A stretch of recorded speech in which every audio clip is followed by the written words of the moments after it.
Eu tava pensando aqui, eu tô numa idade, né, que eu não me sinto nem velho, nem novo. É como se eu fosse um seminovo, sabe? Pré-idoso, né? Um semi-idoso. Tem hora que eu quero, tem hora que eu deixo de querer, que a energia tá lá em cima, tem hora que falta energia, dá um blackout, pá.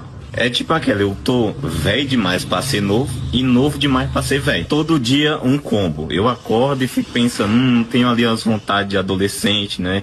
Aventura de jovem.